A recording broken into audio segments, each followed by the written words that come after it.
से गोविंदाचे ए रति माई के दुखाची जनीती नाही आदि आवती अवसान तुका म्हणे कमरण्याची सरे उत्तम चिमुरे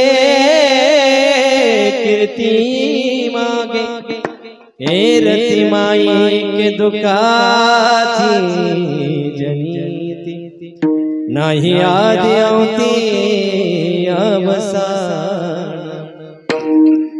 समचरण सरोजम सांद्रणीला बुदावो जगननिहित पाणी मंडन मंडनाना तरुण तुलसी माला कंदरौ कैजनेत्रौ सदै धवल हासौ विठ्ठलौ चिंतयामि अलंकापुरी रम्य सिंहासनस्थौ पदा भोजते जस्फुरति प्रदेशौ विधीन्द्रादिदेवे सदा स्तूयमानो समाधिस्थमूर्तिं भजे ज्ञानदेवं नमो सद्गुरो तुकया ज्ञानदीपा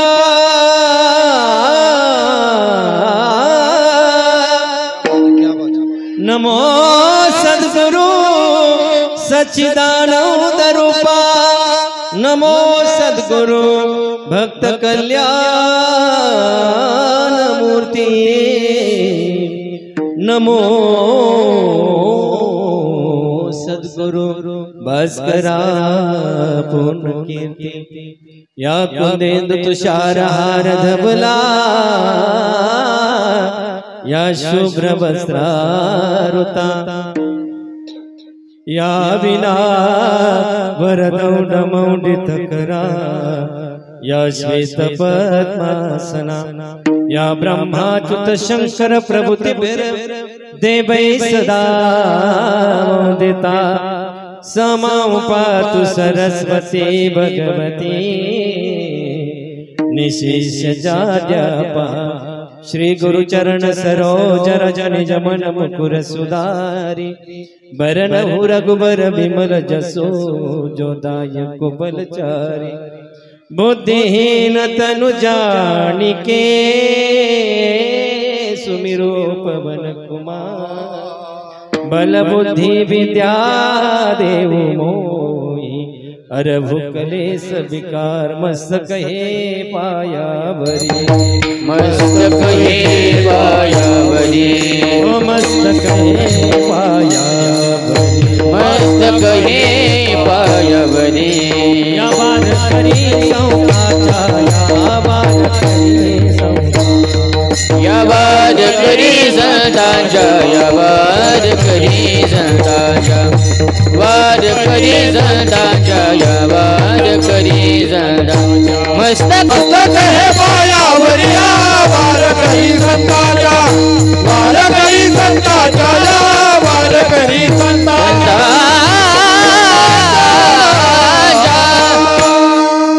आपला तो एक देव करुणी घ्यावा तिने विन जीवा सुख नोहे हे रति माई के दुखाची जनीती नाही आदि आवती अवसान प्रस्तुत प्राप्त प्रसंगी सेवेकरता निवडलेला अभंग वैराग्य राग रसिक जगदवंद्य जगद्गुरु श्री संत तुकाराम महाराज यांचा चार चरणाचा देवाला आपलंसं केल्यानंतर काय फलश्रुती प्राप्त होते ती फलश्रुती सांगणारा अभंग सेवेकरता निवडलेला आहे। विठ्ठल मायबाप जीव म्हटलं की या मृत्यूलोकामध्ये आल्यानंतर प्रत्येकाला इहलोकाची यात्रा पूर्ण करावी लागते। इथं आलेल्या प्रत्येक व्यक्तीला कधीतरी या देहाचा शेवट करायचा आहे। इथं आलेल्या व्यक्तीला कधीतरी या जगाचा निरोप घ्यायचा आहे का तर या सृष्टीमध्ये जन्म घेत असताना ज्ञानोबा असं म्हणतात हा मृत्यूलोक आहे। इथं येणाऱ्या प्रत्येक जीवाला कधीतरी या गोष्टीचा सामना करावा लागणार आहे। जन्म ही संकल्पना आपण समोर घेतली की कधीतरी मृत्यू ही संकल्पना आमच्या डोळ्यासमोर येणार आहे। मृत्यूला कधीतरी आम्हाला सामोरं जावं लागणार आहे का? तर जन्म ही संकल्पना जशी आपण समोर घेतली तर एक ना एक दिवस आपला मृत्यू हा निश्चित ठरलेला आहे. उपजेते नासे नासिले पुनरपी दिसे हे घटिकाय त्रजैसे परिभ्रमेगा. ज्ञानोबराय म्हणतात जसा जसा जन्म आपण मांडला की जन्म ही संकल्पना मांडल्यानंतर कधीतरी मृत्यू आमचा होणार आहे, कधीतरी या जगाचा निरोप आम्हाला घ्यावा लागणार आहे का? तर जन्म मांडला रे मांडला, मृत्यू आपल्याला मानावा लागत असतो. कशा पद्धतीने? तर ज्ञानोबरायांनी गोड चित्रण केले. ज्ञानोबराय असं म्हणतात जसा सूर्याचा उदय झाला रे झाला की सूर्य संध्याकाळी जसा अस्ताला जातो आणि अस्ताला गेलेला सूर्य पुन्हा दुसऱ्या दिवशी जसा उदयाला येतो तसा हा जीवात्मा सुद्धा तसाच आहे. या मृत्यू लोकामध्ये कधीतरी येणार आहे आणि इथून आल्यानंतर कधीतरी त्याला देह टाकायचा आहे आणि टाकलेला देह सुद्धा पुन्हा एकदा नवीन देह धारण करायचा आहे आणि पुन्हा या मृत्यू लोकामध्ये यायचं आहे. हे जन्म मरणाचं जे चक्र आहे ना ते अविरतपणे ज्ञानोबराय म्हणतात प्रत्येक जीवाच्या ठिकाणी अविरतपणे चालू आहे. ना तरी बुद्धो असतो पैसे अखंडित जात होत जात तैसे हे जन्म मरण तैसे अनिवार जगी. ज्ञानोबराय म्हणतात हे जन्म मरण तैसे अनिवार जगी. जशी जन्म ही संकल्पना आहे तशीच मृत्यू ही संकल्पना आहे. विठ्ठल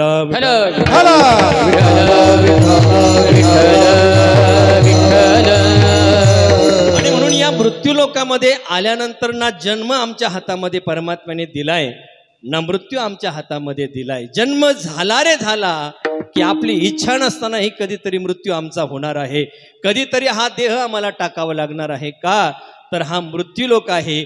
इथं आल्यानंतर मानवाचं सोडा मायबाप, मानवाचं सोडा. ज्यावेळेस परमात्म्याने दिव्य देह धारण केला आणि तो सुद्धा या मृत्यू लोकामध्ये आला त्याला सुद्धा इथं थांबता आले. इतना जीवूरो आले अवतार, इतना जीवूरो आले अवतार. इरती पामर जीव किती, इरती पामर जीव किती. जीवरो आले अवतार, इतना ही मुरो आले अवतार. इरते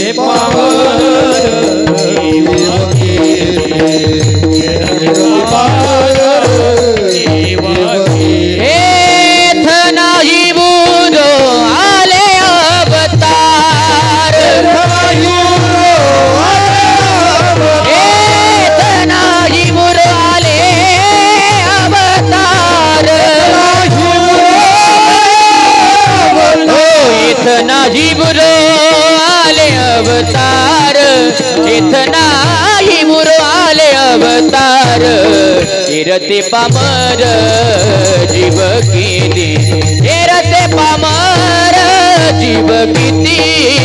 इतना ही मुरो आले अवतार, इतना ही मुरो आले अवतार. इरते पामर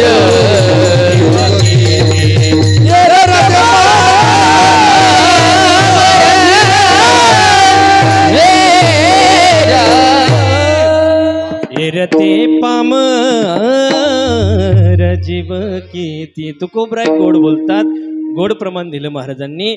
अरे परमात्मा आहे, सृष्टीचं चलनवलन करणारा आहे, वृक्षाचं पान सुद्धा ज्याच्या सत्ते वाचून हलत नाही असा परमात्मा पण जीव म्हणून या मृत्यू लोकामध्ये आला त्याला सुद्धा इथं थांबता येत नाही. त्याला सुद्धा इहलोकाची यात्रा पूर्ण करावी लागते का?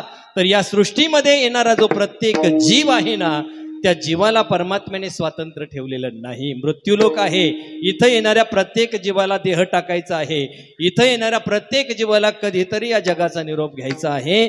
आणि म्हणून परमात्मा असून सुद्धा ज्याला इथं थांबता येत नाही तर मानवाची काय कथा आहे. आमच्याकडे ना जन्माची सत्ता आहे आमच्याकडे ना मृत्यूची सत्ता आहे, जन्मही परमात्म्याने आमच्या हातातून काढून टाकलाय, मृत्यूही आमच्या हातामधून काढून टाकलाय का ठेवलंय आपल्या हातामध्ये?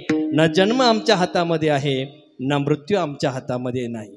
कुठलीच गोष्ट परमात्म्याने आमच्या स्वाधीन ठेवलेली नाही. बघा, जन्म जर आपल्या हातात दिला असता तर मला असं वाटतं प्रत्येक मनुष्याचा जन्म श्रीमंत कुटुंबात झाला असता. जन्म जर आमच्या हातात दिला असता तर प्रत्येक मनुष्याचा जन्म बागायती भागात झाला असता. जन्म जर आमच्या हातात दिला असता प्रत्येक सधन कुटुंबामध्ये प्रत्येकाचा जन्म झाला असता.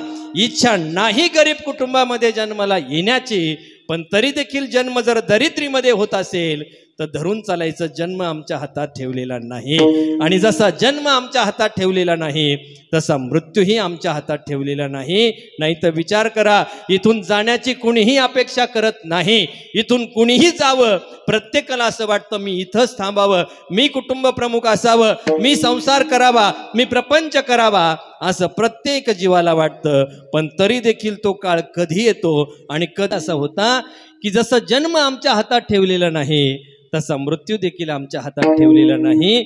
मग शहाण्या माणसाने जगावं कसं? तर गीत रामायणामध्ये प्रभू रामचंद्र भरताला उपदेश करत असताना गोड उपदेश करतात. भरता, अरे जन्माला येणंही आमच्या हातात नाही, इथं आल्यानंतर थांबायचं किती दिवस हेही आमच्या हातात नाही, पण शहाण्या माणसाने इथं आल्यानंतर जगायचं कसं? तर जन्मही हातात नाही, मृत्यूही हातात नाही, पण जन्मापासून मृत्यूपर्यंत जे अंतर आहे की ज्याचं नाव आयुष्य आहे, ते आयुष्य मात्र जगायचं कसं? हे जन्म काढून घेतला, मृत्यू काढून घेतला, पण जन्मापासून मृत्यूपर्यंत जे अंतर आहे ज्याचं नाव आयुष्य आहे, ते आयुष्य मात्र जगावं कसं हे मात्र परमात्म्याने सांगितले. आणि भरताला उपदेश करत असताना तीच गोष्ट प्रभू रामचंद्र सांगतात. भरता, अरे सुखदुःख आमच्या हातामध्ये नाही, जसे सुखदुःख आमच्या हातात नाही तसे जन्म मृत्यू देखील आमच्या हातात नाही. रामायणामध्ये बोलत असताना तुलसीदासजींनी एक दोहा लिहिलेला आहे. तुलसीदासजी असं म्हणतात, हानी लाभ यश अपयश जन्म मरण नाही मानव हाता. तुलसीदासजी सांगतात 6 गोष्टी परमात्म्याने आमच्या हातात दिलेल्या नाही. कोणत्या 6 गोष्टी? हानी लाभ यश अपयश जन्म मरण, या 6 गोष्टी परमात्म्याने आमच्या हातात दिलेल्या नाही. हानी होणं, लाभ होणं हे आमच्या हातात नाही, फायदा होणं, नफा होणं, तोटा होणं हे आमच्या हातात नाही, आणि एखाद्या गोष्टीमध्ये यश किंवा अपयश येणं या गोष्टी सुद्धा परमात्म्याने आमच्या हातात दिलेल्या नाही. जसं या 4 गोष्टी आहेत तसं तुलसीदासजी सांगतात जन्म मरण नाही मानव हाता. तुलसीदासजी सांगतात जन्म आणि मरण सुद्धा परमात्म्याने आमच्या हातात ठेवलेलं नाही.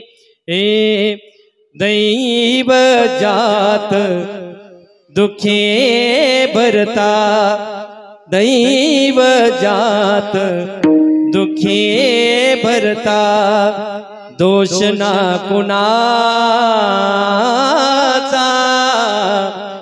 पराधीन आहे जगती पुत्र मानवाचा, दोष ना कुणाचा. जीवास वेदो में मृत्यू जोड़ जो जात, दिसे भासते ते सारे विश्वनाशी बहुत, काय शोक करिसी वेडा, काय शोक करिसी वेडा, स्वप्नीच्या पळाच्या पराधीन आहे जगती पुत्र मानवाचा रे, दोष ना कुणाचा. भरता, ना जन्म आमच्या हातात आहे ना मृत्यू आमच्या हातात आहे. मग आमच्या हातात दिलंय काय?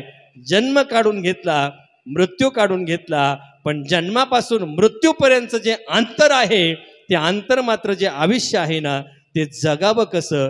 या कर्माचं स्वातंत्र्य परमात्म्याने आमच्या हातात दिले. कर्माचं स्वातंत्र्य आहे महाराज. आणि जीव हा कर्माच्या आश्रित जीवन जगतो महाराज. जीव हा कर्माच्या अधीन आहे. पहिल्यापासून जीवाच्या पाठीमागं कर्म लागले महाराज. कधीपासून? जन्माच्या पूर्वी 7 महिने आणि मेल्याच्या नंतर 1 वर्षापर्यंत कर्मशास्त्र आमच्या पाठीमागं लागलंय. आमच्या पाठीमागं का लागलंय? तर मानवी देह 16 संस्कारांनी युक्त आहे. मग आमच्या जीवनामध्ये जे संस्कार सांगितलेत, गर्भाधान संस्कारापासून आमची सुरुवात होते. तर गेल्याच्या नंतर 1 वर्षानंतर अर्थात आजच्या दिवसापर्यंत, वर्ष श्राद्धापर्यंत ते कर्मशास्त्र आमच्या पाठीमागं लागलंय आणि म्हणून आम्ही त्याच्यापासून बाजूला जाऊ शकत नाही. मग का करावं श्राद्ध? का करावं दशक्रियाविधी? का करावं मासिक श्राद्ध? या पाठीमागे बोलण्याचा हेतू असा आहे की शास्त्राने आमच्यावरती ती जबाबदारी टाकली. आमच्यातून गेलेल्या पितरांकरता, आमच्यातून गेलेल्या जीवात्म्याकरता, त्याच्या पाठीमागे असणाऱ्या कुटुंबियांनी ते कर्मशास्त्र पूर्ण करणं अत्यंत गरजेचं आहे. का? तर गेलेल्या जीवाला सद्गती प्रदान व्हावी असं वाटत असेल तर कर्मशास्त्र आम्ही केलं पाहिजे. ज्ञानोबराय म्हणतात, मानवी देह धारण केलाय आणि समाधानाने जगायचं असेल तर समाधानाने जगण्याकरता तुमच्या जीवनामध्ये शास्त्र कृपा असली पाहिजे. या कारणे पै बापा जया आथिया पुली कृपा, तेने वेदाची अनुरूपा आनन की जय. ज्ञानोबरा असं म्हणतात, तेने वेदाची अनुरूपा आनन की जय. ज्याला सुखी आणि समाधानाने जीवन जगावं असं वाटतंय त्याच्या जीवनात शास्त्र कृपा असणं अत्यंत महत्वाचं आहे. विठ्ठल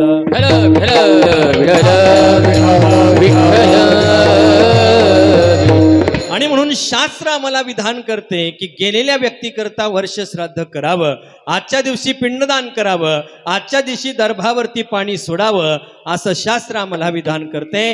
प्रभू रामचंद्र अखिल विश्वाचे मालक आहेत, पण ज्यावेळेस मानवी देह धारण केला आणि ते या मृत्यू लोकामध्ये आले, आल्यानंतर आपल्या वडिलांचं अर्थात राजा दशरथाचं पिंडदान स्वतःच्या हाताने केलंय.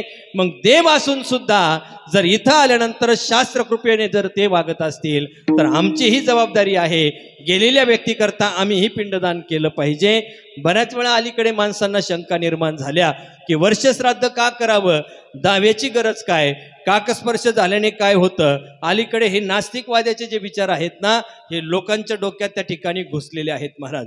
अलीकडे लोकांना त्या ठिकाणी शंका येतात, खरंच गरज आहे का, का करावं? इथं जर पिंडदान केलं तर हजारो किलोमीटर असणाऱ्या पितरांना ते पिंडदान जातंय कसं? इथं दर्भावरती टाकलेलं पाणी हजारो किलोमीटर असणाऱ्या पितरांना कसं मिळतं? अलीकडे अशा शंका निर्माण झाल्यात की नाही? तुम्हाला झाल्यात की नाही? का? आधीच हौसन त्यात पडला पाऊस, अशी गंमत झाली आपली. अलीकडे माणसाला शंका निर्माण झाल्या, का करावं श्राद्ध, गरज काय? इथं सोडलेलं पाणी कुठं हजारो किलोमीटर असणाऱ्या पितरांना मिळतं का? तर शास्त्र संगती सांगतो, एक नास्तिकवादी आहे महाराज की जो देव धर्म देश कशालाही मानत नाही महाराज, कशालाही मानत नाही. त्यांना धर्माच्या व्याख्या माहिती नाही, त्यांना कर्मशास्त्र माहिती नाही. सहजपणे पुस्तकं लिहायचे आणि बाजारामध्ये टाकून द्यायचे, लोकांच्या डोक्यात भुसकट घालून द्यायचं महाराज. असं त्यांचा सध्याचा कार्यक्रम चालू आहे महाराज. अलीकडे लोकांना शंका निर्माण झाल्या, चांगल्या चांगल्या माणसांना शंका निर्माण झाल्यात, खरंच गरज आहे का महाराज, का करावं? खरं इथं टाकलेलं पाणी हजारो किलोमीटर असणाऱ्या पितरांना मिळतं का? अशी शंका अलीकडे लोकांना येते. मग त्या नास्तिकवाद्याने एक दृष्टांत दिलाय. तोने काय दृष्टांत दिला 1 मिनिटामध्ये सांगतो. काय झालं, उन्हाळ्याचे दिवस होते, पाण्याची भीषण अवस्था होती, पिण्यासाठी पाणी नाही. आता आपण नदीकाठचे आहोत, आपल्याला त्या गोष्टी माहिती आहेत. अत्यंत हलाखीची परिस्थिती झाली, दुष्काळ पडला, पिण्याची अडचण निर्माण झाली. मग पूर्वीच्या काळी लोक काय करायचे, जर गावात कुठे पाणी नसल तर नदीमध्ये जावं आणि नदीत गेलं की आपण एक जिरा खांदायचो, बरोबर आहे की नाही? जुन्या माणसांना माहिती असेल, माझ्यापर्यंतच्या मुलांना सगळ्यांना तो अनुभव आहे. मी स्वतः जिऱ्यातलं पाणी पिलेलो आहे आणि जिरा खांदलेला आहे. आता इथून पुढच्या पोरांना त्या गोष्टी कळणार नाही. जिरा कशाला म्हणतात त्यांना गुगलवर टाकावं लागेल आता इथून पुढं. या साध्या गोष्टी कळणार नाहीत महाराज. तसं त्या ठिकाणी मग भीषण अवस्था होते आणि पाणी पिण्याची व्यवस्था नाही, काय करावं? मग काही महिला त्या ठिकाणी हांडे घेतल्या आणि पाणी आणण्यासाठी त्या ठिकाणी नदीमध्ये गेल्या. नदी पात्रामध्ये एक सद्ग्रहस्थ बसलेला होता की जो नास्तिकवादी आहे. देवाला धर्माला न मानणारा आहे. त्याचं म्हणणं असं होतं की श्राद्ध का करावं, इथं का पाणी सोडावं, असं असणारा जो नास्तिकवादी आहे तो त्या नदीमध्ये बसलेला आहे. त्याने एक जिरा खांदला आणि त्या जिऱ्यामध्ये आपले त्या ठिकाणी 2 पाय सोडले आणि असं ओंझळीत पाणी घ्यायचा आणि असं वाळूमध्ये टाकून द्यायचा, ओंझळीत पाणी घ्यायचा, वाळूमध्ये टाकून द्यायचा. त्या महिला त्या ठिकाणी पाणी आणण्यासाठी गेल्या. त्यांनी बघितले अरे पिण्यासाठी पाणी नाही आणि एवढा पाण्याचा अपव्यय करतोय. त्यांना राग आला. न राहून त्या ठिकाणी त्या म्हटल्या अरे तू मूर्ख माणूस आहे का, तुला कळतंय का, अरे गावात पिण्याची अडचण आहे आणि तू सगळ्या पाण्याची नासाडी करतोय, तुला कळतंय का. तो म्हणला तू मला कोणी सांगितलं मी नासाडी करतोय, अरे आमच्या डोळ्याने पाहिले, म्हटले उघड्या डोळ्याने आम्ही पाहतोय तू पाणी घेतोय खाली टाकतोय, पाणी घेतोय खाली टाकतोय. तो म्हणला मी पाणी घेऊन खाली टाकत नाही, इथून 3 किलोमीटर माझा ऊस आहे, त्या ऊसाला पाणी देतोय म्हटलं मी. ऐकताय ना तुम्ही. ते म्हणला मूर्ख आहे का, तुला कळतंय का, तुझा ऊस कुठं आहे, म्हणे इथून 3 किलोमीटर आहे. अरे इथं टाकलेलं पाणी 3 किलोमीटर असणाऱ्या ऊसाला कसं मिळू शकतं. तो म्हणला लय गोड बोललात तुम्ही, आता माझं उत्तर ऐका. तुम्ही म्हणता इथं टाकलेलं पाणी 3 किलोमीटर असणाऱ्या ऊसाला मिळत नाही, मग तुम्ही इथं दरबावरती पाणी टाकता आणि हजारो किलोमीटर ते पाणी पितरांपर्यंत पोहोचतं, ही संगती लावायची कशी. बरोबर आहे की नाही त्याचं. हा बदलवलं सरकार, तुम्ही बदलवलं. आता एकांगी जर विचार केला तर त्याचा विचार बरोबर आहे ना. इथं टाकलेलं पाणी 3 किलोमीटर असणाऱ्या जर ऊसाला मिळत नाही आणि तुम्ही इथं दरबावरती पाणी टाकता, पाचेगावमध्ये टाकलेलं पाणी हजारो किलोमीटर असणाऱ्या त्या पितरांपर्यंत जातं कसं, याची संगती लावायची कशी. पण हे नास्तिकवाद्याचे विचारच असे असतात महाराज, त्यांची एकांगी विचार असतात. कारण का तर शास्त्रकार असं म्हणतात चक्षुर्वै सत्यम. शास्त्रकार असं म्हणतात डोळ्याला दिसेल तेवढंच सत्य, बाकी सगळं खोटं, असं त्यांचं म्हणणं असतं. मग मला एक उत्तर द्या, वारा डोळ्याला दिसतोय का आपल्याला, हवा डोळ्याला दिसते का. हवा म्हणजे बाहेरची म्हणतो, आत येणारी नाही, ती हवा नको आपल्याला, त्या हवेकडे जायचंच नाही आपल्याला. हवा डोळ्याला दिसते का, दिसत नाही. पण नाही का, आहे की नाही, आहे की नाही. तसं आहे महाराज. हे त्याचं म्हणणं आहे इथं टाकलेलं पाणी हजारो किलोमीटर असणाऱ्या पितरांना मिळत नाही. तर मला एक उत्तर द्या. त्याचं उत्तर असं आहे, मानवी सृष्टीतले कायदे वेगळे आणि ईश्वर सृष्टीतले कायदे वेगळे आहे. मला एक सांगा, गाय आणि बैल एकाच वंशातले आहेत की नाही, एका जातीचे आहे, एका वंशाचे आहेत, एकाच त्या ठिकाणी एकत्र राहतात. मग गाय आणि बैल एका जातीचे असतील तर दोन्हींचे धर्म एकच पाहिजेत की भिन्न भिन्न पाहिजेत. एकच पाहिजेत. पण एक आहेत का, एक आहे का. दिवसभर गाईला चारा खाऊ घाला, दिवसभर बैलाला चारा खाऊ घाला, संध्याकाळी जर आपण बादली घेऊन बैला जवळ गेलो तर दूध निघतं का, का निघत नाही हो. जर गाय आणि बैल एकाच वंशातले जर असतील तर दोघांचे धर्म सारखेच असावेत. पण गायीचे धर्म वेगळे आहेत, बैलाचे धर्म वेगळे आहेत, स्त्रीचे धर्म वेगळे आहेत आणि पुरुषाचे धर्म वेगळे आहेत. मग एका वंशातले असताना सुद्धा दोघांच्या धर्मामध्ये जर भिन्नत्व आहे तर याचं उत्तर असं आहे, ही ईश्वर सृष्टी आहे, ईश्वर सृष्टीतले कायदे वेगळे. इथं टाकलेलं पाणी पितरांना मिळतं असं जर शास्त्र आम्हाला आज्ञा करतंय तर आम्ही डोळे झाकून त्याच्यावर विश्वास ठेवला पाहिजे. तस्मात् शास्त्रम प्रमाणन्ते, शास्त्र म्हणेल ते सांडावे. येत तृणही येत अग्नी, हा ते राज्य ही तृण मानावे, असं ज्ञानोबराय त्या ठिकाणी म्हणतात. मग शास्त्र जर आम्हाला आज्ञा करते इथं टाकलेलं पाणी पितरांपर्यंत जातं तर डोळे झाकून आम्ही ती गोष्ट केली पाहिजे. म्हणून शास्त्र आम्हाला आज्ञा करतंय म्हणून पिंडदान करावं, शास्त्र आम्हाला त्या ठिकाणी विधान करते म्हणून आम्ही त्या गोष्टी केल्या पाहिजे. आणि जीवात्म्याकरता त्या गोष्टी अत्यंत महत्त्वाच्या आहेत महाराज. जीवात्म्याला सद्गती प्रदान व्हावी असं वाटत असेल तर जीवात्म्याच्या पाठीमागं असणारं कर्म प्रत्येकाने पूर्ण करावं, ही त्याची नैतिक जबाबदारी आहे. विठ्ठल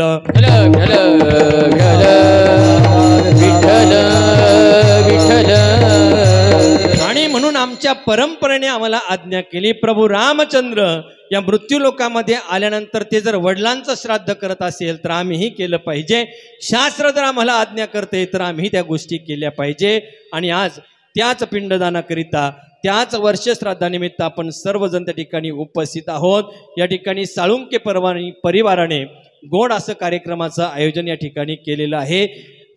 पिंडदानाचा कार्यक्रम त्या ठिकाणी झालेला आहे, श्राद्धविधी झालाय आणि तदनिमित्ताने कीर्तनाची सेवा त्या ठिकाणी मला प्राप्त झालेली आहे.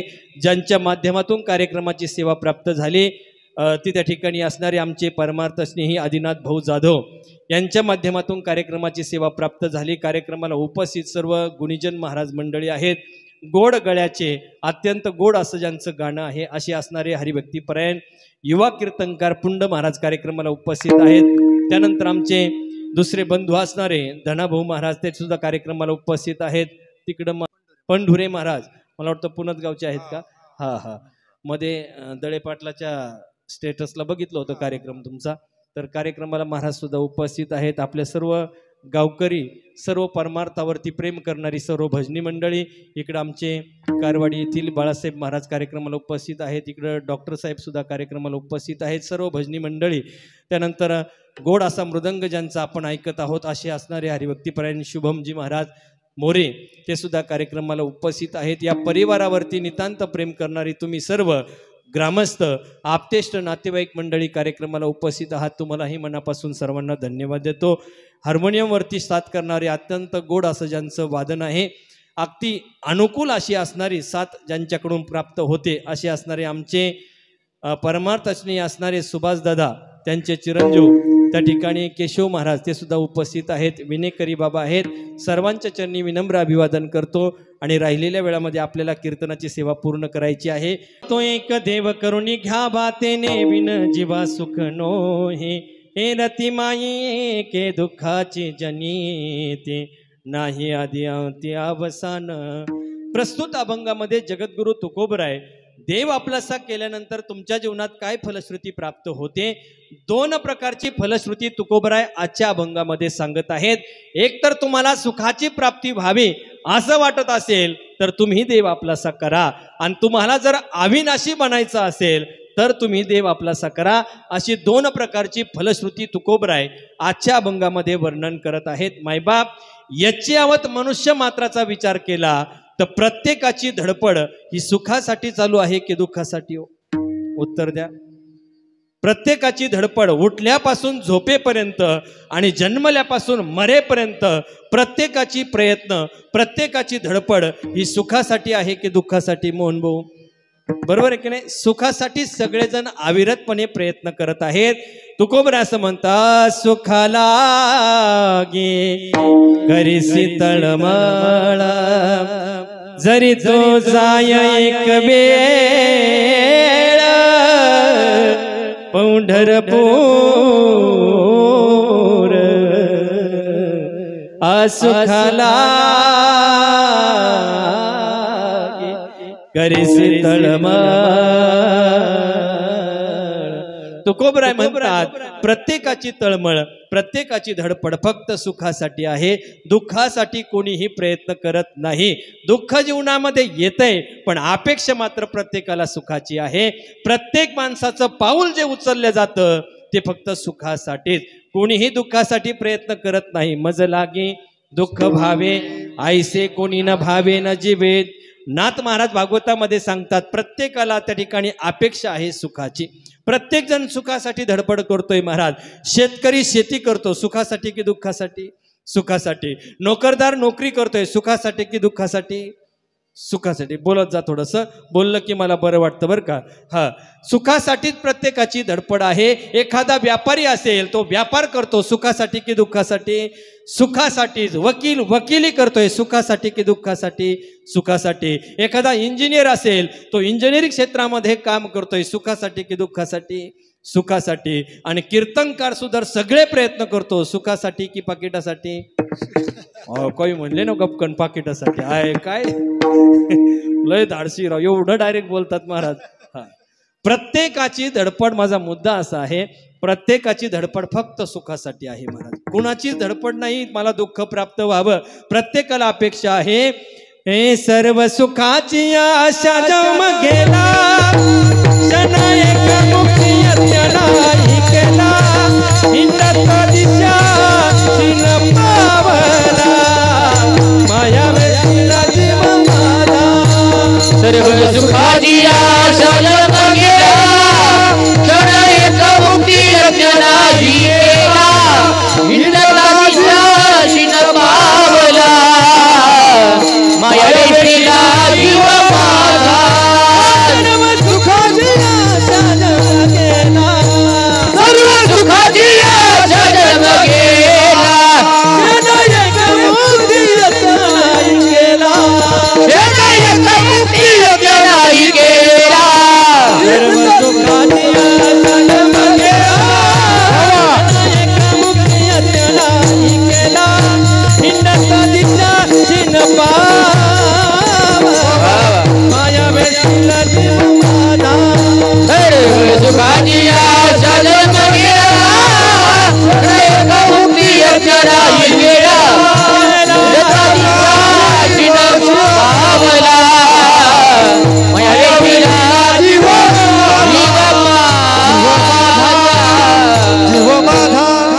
सुखाची आशा जन्म गेला. तुकोबराय सांगतात प्रत्येकाला अपेक्षा आहे सुखाची. प्रत्येकाचा प्रत्येक क्षण हा फक्त सुखासाठी चाललाय महाराज. दुःखासाठी कोणीच प्रयत्न करत नाही.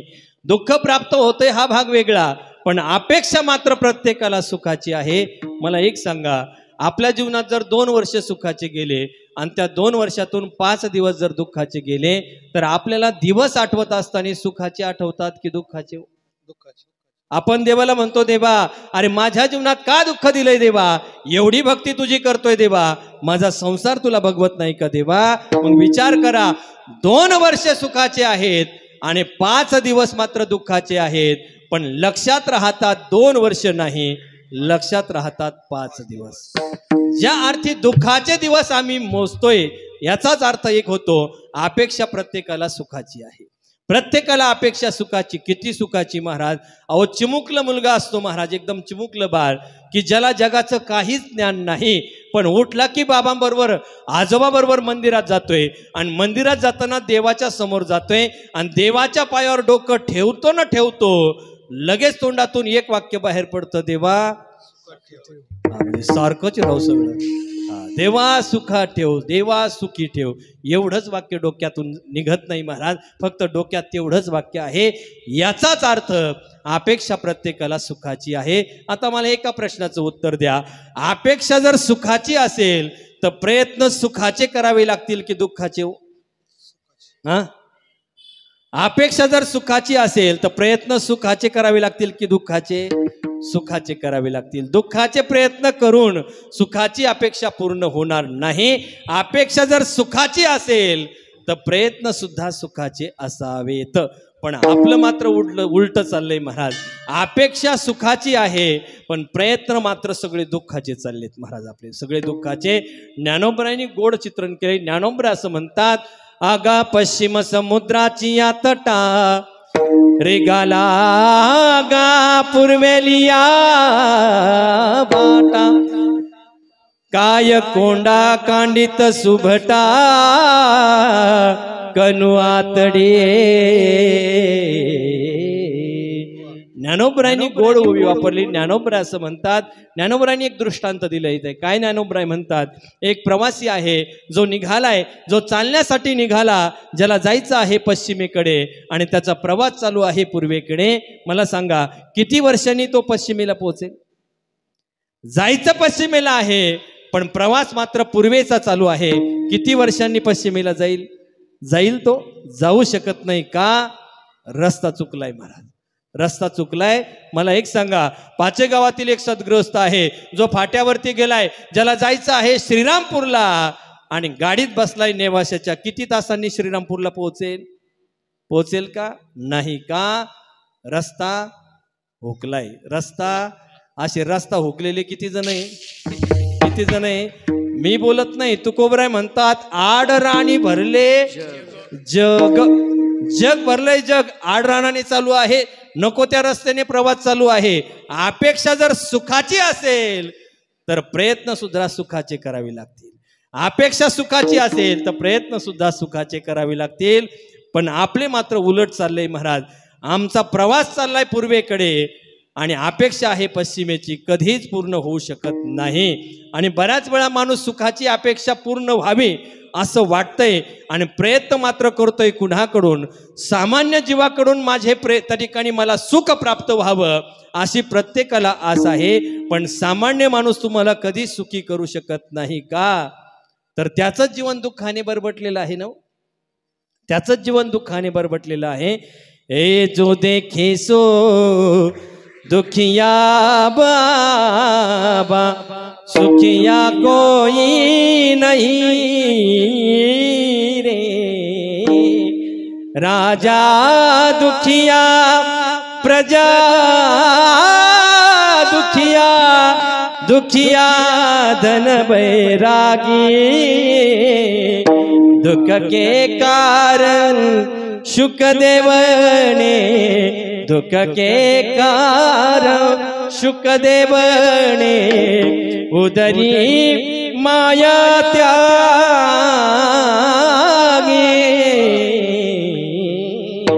जो देखे सो दुखिया बाबा सुखिया कोई नहीं रे, नहीं रे। कबीर महाराज यादी वाचतात महाराज, प्रत्येक जीव कसा आहे हो, प्रत्येक जीव। एखाद्या माणसाला विचारलं ना, बाबा कसे आहात, कसे आहात, आनंदी आहात का, तो म्हणतो महाराज तुमचं फार चांगलं चाललंय आमचं जीवन, म्हणतो की नाही, असं म्हणतो की नाही, तुमचं फार चांगलं चाललंय पण आमचं जीवन मात्र दुःखाने बरबटलंय बाबा, आमच्या जीवनात सुखाचा एक क्षणही नाही बाबा। पण एक सांगू का, जसं तुम्हाला आमच्याकडे पाहिल्यानंतर वाटतं ना, आम्हाला सुद्धा तुमच्याकडे पाहिल्यानंतर तसंच वाटतं। हा, इथं खरी संसाराची महाराज महती आहे महाराज। दुसऱ्याकडे पाहिलं की आपल्याला असं वाटतं तो फार आनंदात आहे, आणि स्वतःकडे पाहिलं की असं वाटतं आपल्यासारखा दुःखी या जगात दुसरा कोणीच नाही। मी एक सांगू का, अहो कबीर महाराज यादी वाचत असताना कबीर महाराजांनी कोणाची यादी वाचली, राजा दुखिया प्रजा दुखिया, दुखिया धन बैरागे, धन बैरागे। कबीर महाराज म्हणतात या जगातला श्रीमंत व्यक्ती ही दुःखी आहे, या जगातला गरीब ही दुःखी आहे, या जगातली स्त्री ही दुःखी आहे, या जगातला पुरुष ही दुःखी आहे, या जगातला श्रीमंत ही दुःखी आहे, या जगात ज्याचं लग्न झालंय तोही दुःखी आहे, आणि या जगात ज्याचं होत नाही तो सुद्धा, सगळेजण दुःखी आहेत महाराज। फक्त असं आहे संसारातलं, तुमच्याकडे पाहिलं की आपल्याला बरं वाटतंय, आणि तुम्ही माझ्याकडे पाहिलं की तुम्हाला फक्त आमच्याकडे पाहिलं की बरं वाटतं। महाराज काय तुमच्या जीवनात आनंद आहे राव, दररोज एक गाव, दररोज एका गावात जायचं, मस्त चमाचम गावरान तुपाचा माल, हे बदाम काजू पिस्ते, काय तुमच्या जीवनात आनंद आहे राव, असं वाटतं की नाही तुम्हाला, वाटतं की नाही? अरे काय वाटतं म्हणताय, काय वाईट विचार करताय आमच्याबद्दल तुम्ही? अहो असं वाटतंय तुम्हाला आमच्याकडे पाहिल्यानंतर, पण घरून कीर्तनाला निघल्यानंतर काय त्रास होतोय, मणके ढिल्ले झालेत, हे दुःख दिसतंय का तुम्हाला? आमच्यापेक्षा तुमच्याकडे पाहिल्यानंतर आम्हाला आनंद वाटतोय, काय सुखी आहेत राव, मस्त उठलं की दिवसभर काम करावं, मस्त दिवसभर काम करायचं, संध्याकाळी घरी यायचं, मस्त गावरान तुपातल्या गावरान गाईच्या दुधाचा चहा घ्यावा महाराज, खरपूस दुधाचा चहा घ्यावा, मस्त संध्याकाळी पती पत्नी पोरं बाळ सगळे एकत्रित कुटुंबाने जेवण करावं, किती आनंद आहे राव। आमच्या जीवनात कोणताच आनंद नाही, तुमच्या जीवनात किती आनंद आहे महाराज, किती आनंद। मस्त एखाद्याला भेटा वाटलं की लगेच बायकोला आपण पाठीमागं मोटरसायकलवर टाकतो, मस्त किक मारतो, मूठ पिळवतो महाराज, लगेच जातो की नाही खबर घ्यायला, किती आनंद आहे। आम्हाला तो आनंद नाही ना महाराज, ते आनंदच नाही महाराज, कुठलाच आनंद नाही महाराज, हा खरंच आनंद नाही महाराज। अहो काय सांगायचं महाराज, आमचं जीवन एवढं बंदिस्त बाळासाहेब महाराज, कीर्तनाला जाताना नुसती लगविला जरी गाडी थांबवली तर तोपर्यंत 4-5 गाड्या येऊन थांबतात, बाबा काय अडचण, आता त्याला काय म्हणावं, हीच अडचण आहे आमची, त्याला सांगावं काय सांगू महाराज, हीच अडचण आहे आमची, निवांत जगू द्या आम्हाला तुम्ही। गंमत अशी महाराज, संसारात प्रत्येक व्यक्ती दुःखी आहे महाराज। आहे हा संसार दुःख बांधवणी, आहे हा संसार सुखाचा विचार नाही कोटे, सुखाचा विचार नाही कोटे, दुःख बांधवणी आहे हा संसार, दुःख बांधवणी आहे हा संसार, सुखाचा विचार नाही कोटे, सुखाचा विचार नाही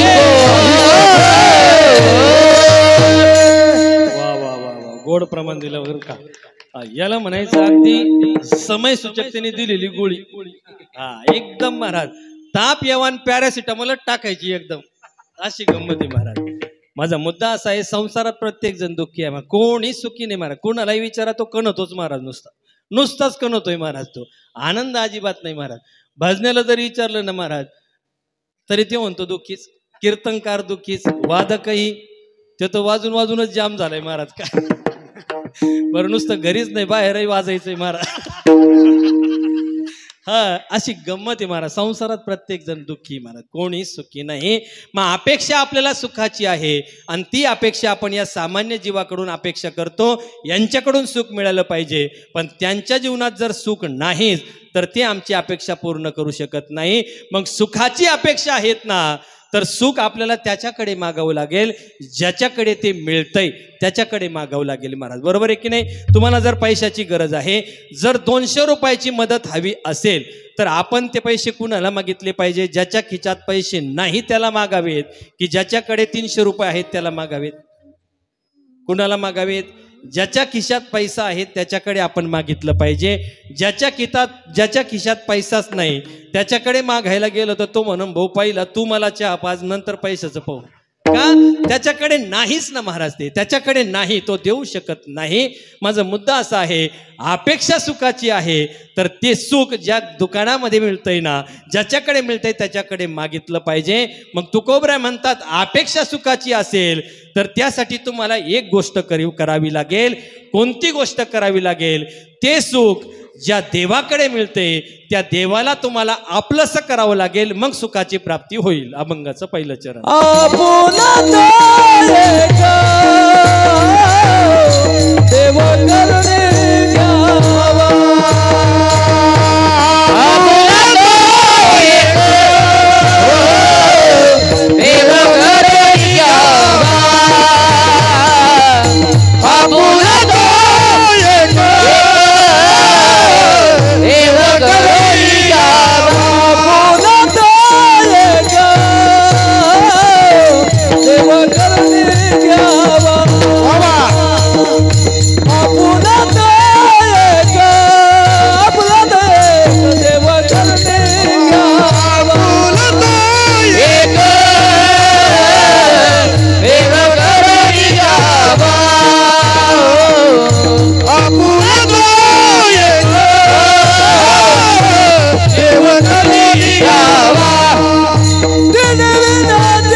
तुकोबराय म्हणतात अपेक्षा सुखाची आहे तर ते सुख ज्याच्याकडे मिळतंय ना तो परमात्मा तुम्ही जर आपलासा करून घेतला तर तो तुम्हाला सुखाची प्राप्ती करून देईल. का?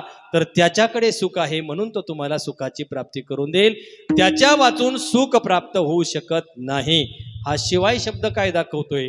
त्याची गरज दाखवतो महाराज. जी गोष्ट अनिवार्य असते ते शिवाय शब्द जिथे येतो ना ती गोष्ट अनिवार्य, त्याच्याशिवाय होऊच शकत नाही. आपण म्हणतो की नाही, व्यवहारात म्हणतो की नाही, त्याच्याशिवाय होऊच शकत नाही, तोच पाहिजे हो, त्याच्या वाचून होऊ शकत नाही. तसं तुकोबराय म्हणतात सुख पाहिजे ना, मग एक काम करा, देवाकडे जा. देवा वाचून सुख मिळूच शकत नाही महाराज. तेने बिना जीवा, त्याच्या वाचून होऊ शकत नाही. ही गरज दाखवतं महाराज, गरज. पहा तुम्ही, जर कीर्तन करायचं जर ठरलं, टाळकरी आले, टाळ आणले, हार्मोनियम आणले, पखवाज आणला, कीर्तनकार आले, भजने आले, सगळे आले, मग कीर्तन करता येईल का? नाही. का? कीर्तनासाठी विणा पाहिजे. विण्याशिवाय कीर्तन होऊच शकत नाही महाराज. विण्या वाचून प्रवचन होऊ शकतं पण विण्या वाचून कीर्तन होऊ शकत नाही. विना ही त्याची गरज आहे कीर्तनाची. तसं सुख पाहिजे ना तर त्याच्या वाचून सुख मिळू शकत नाही. का मिळू शकत नाही? तर जगात तोच एक सुख स्वरूप आहे महाराज. सर्व सुखाचे आगर बाप रखुमा देवीवर, सर्व सुखाचे आगर जनी मने शारंगर, सर्व सुखाचे आगर मने नरहरी सोनार, हो सर्व सुखाचे आगर पुढे नाही पाठांतर सुखरूपाई साधुजा कोण सांगा सुखरूपाई साधुजा कोण सांगा माझ्या पांडुरंगा सारिखा तो माझ्या पांडुरंगा सारिखा तुझा कोण सांगा तुझा कोण सांगा माझ्या पांडुरंगा सारिखा माझ्या पांडुरंगा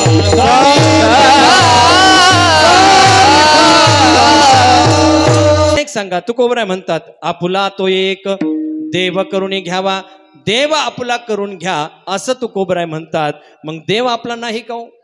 देव आपल्या जवळ आहे की नाही? जोपर्यंत आपल्या जवळ देव आहे तोपर्यंतच आपण या जगात आहोत महाराज. आपल्यातील देव निघून गेला की गावातले सगळे लोक आपल्या जवळ येऊन उभे राहतात महाराज. कळालं का? कळालं की नाही? जोपर्यंत आपल्यात देव आहे तोपर्यंतच आपण आहोत महाराज. म्हणजे देव आपल्या कुठं आहे? सर्वस्य चाहम हृदय सन्निविष्टो मत स्मृती ज्ञानमपोहण वेदेश्य सर्वैरहमेव वेद्यो वेदांत कृद्वेद विदेव चाहम. गीतेमध्ये भगवान असं म्हणतात परमात्मा आमच्या हृदयामध्ये बसलेला आहे. म्हणजे परमात्मा आमच्या जवळ आहे, जवळ आहे. मग जवळ जर परमात्मा आमच्या आहे, किती जवळ आहे महाराज? सर्व घटी राम देहा देही एक सूर्यप्रकाशक सहस्ररश्मी सूर्यप्रकाशक सहस्ररश्मी हरिमुखे म्हणा हरिमुखे म्हणा ना. ज्ञानेश्वर महाराज हरिपाठामध्ये म्हणतात परमात्मा आमच्या देहामध्ये आहे, परमात्मा आमच्या हृदयामध्ये आहे. मग परमात्मा जर आमच्या एवढा जवळ आहे तर तुकोबरा असं का म्हणतात देव आपलासा करून घ्या? परमात्मा जर आपल्या जवळ आहे तर महाराज असं का म्हणतात देव आपलासा करून घ्या? तर त्याचं उत्तर असं आहे परमात्मा आमच्या जवळ आहे पण आम्ही तो आपलासा केलेला नाही. ज्ञानोबरा म्हणतात जवळची आहे परी भेटेना. आपल्या जवळ आहे पण आम्ही त्याला आपलासा केलेला नाही का? तर ज्ञानोबरांनी ज्ञानेश्वरीमध्ये एक ओवी वापरली. ज्ञानोबरा असं म्हणतात पाहे पा दूध पवित्र आणि गोड पासे त्वचेची आपदरा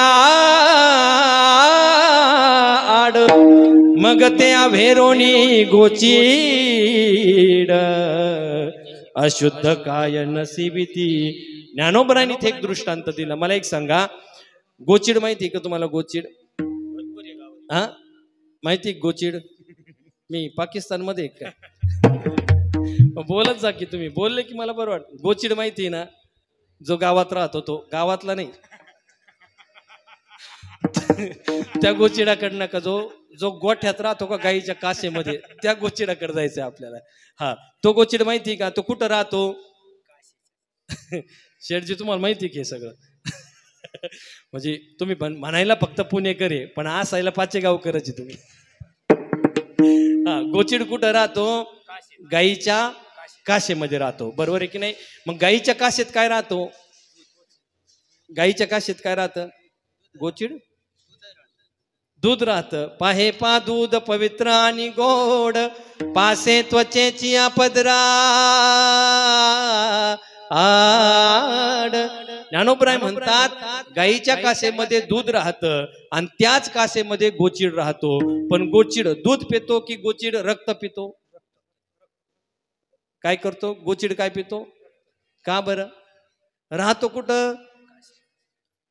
राहतो दुधाजवळ पण पितो रक्त. कोण? हा हे डोक्यात राहू द्या तुमच्या. राहतो दुधाजवळ पण पितो मात्र रक्त. रक्त पितो, दूध पित नाही. मग मला एक सांगा, दुधाच्या किती जवळ आहे तो? पासे त्वचेची पदरा आड. ज्ञानोबराय म्हणतात फक्त दुधाच्या आणि गोचिडाच्या मध्ये फक्त एक त्वचेचा पदर आहे, फक्त एक त्वचेचा पदर आहे, फार लांब नाही. अगदी दुधाच्या जवळ आहे पण तरी देखील तो दुधाला स्पर्श करत नाही. तसंच आपलं चाललंय महाराज. देव आपल्या जवळ आहे पण आम्ही मात्र तो आपलासा केलेला नाही का? जसं गोचिडाच्या आणि दुधाच्या मध्ये एक त्वचेचा पदर आडवा आहे, तसं आमच्या आणि देवाच्या मध्ये सुद्धा काही पदर आहेत महाराज. काही त्या ठिकाणी पदर आहेत. कोणते पदर? प्रपंचाचा पदर. कोणते पदर? पंचविषयाचा पदर आहेत महाराज, पंचविषयाचा. मला एक उत्तर द्या, आपल्याला देवाच्या जवळ जायचं आहे की देवापासून लांब जायचं आहे? हो, हा, बोलत जा ना तुम्ही बोलतच नाही राव, कम काय नाही. आपल्याला देवाच्या जवळ जायचं की लांब जायचं? जवळ जायचं. मग देवाच्या जवळ जर जायचं असेल तर आपल्याला प्रपंच कसा करावा लागेल? आपला प्रपंच आपल्याला देवाच्या जवळ नेतो की देवापासून लांब नेतो? नक्की आपला प्रपंच आपल्याला देवापासून लांब नेतो आणि आपल्याला जायचं कुठं आहे? देवाच्या जवळ. मग देवाच्या जवळ जाण्यासाठी आपण करत असलेला प्रपंच हा आपल्याला जवळ करावा लागेल की लांब करावा लागेल? नक्की येऊ का उतारा घेऊन? मग तलाठी मिळून काही तर लगेच आता विनोदाचा भाग सोडून द्या.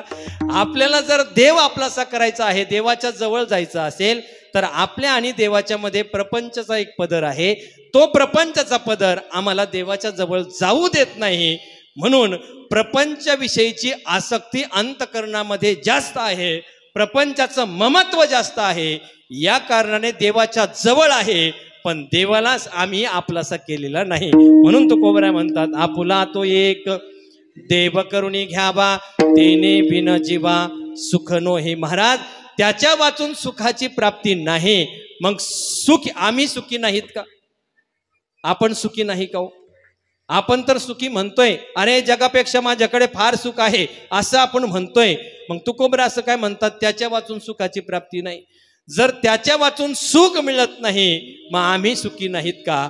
आम्ही सुखी दिसतोय पण आपलं जे सुख आहे ना ते सुख मात्र हंगामी आहे. हंगामी. हंगामी म्हणजे काय हो?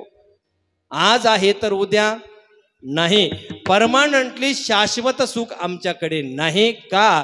तर आम्ही ज्याच्याकडून त्या ठिकाणी सुखाची अपेक्षा करतोय ते सगळं दुःखाचं आहे. आणि ते सगळं दुःखाचं का आहे? ये रती माई के दुःखाची जनिती, नाही आधी अंती अवसान. ज्या प्रपंचाकडून आम्ही सुखाची अपेक्षा करतोय की जिथून आम्हाला सुख प्राप्त व्हावं असं वाटतंय, पण ते ज्याचं कार्य आहे ते सगळं दुःखाचं आहे. मग प्रपंच जगत हे कुणाचं कार्य आहे? तर ते मायेचं कार्य आहे. मग मायेचं कार्य जे जे असतं ते सगळं दुःखाचं असतं महाराज. मायेक एरती माईके. माईके म्हणजे काय? माईके म्हणजे त्या ठिकाणी शास्त्रकार असं म्हणतात, हे संपूर्ण जगत मायेपासून निर्माण झालेलं आहे. मग मायेने निर्माण झालेलं जर सगळं दुःखाचं असेल तर याच्यातून आपल्याला फक्त दुःख मिळणार आहे. दुःख का मिळणार आहे? नाही आधी अंती अवसान.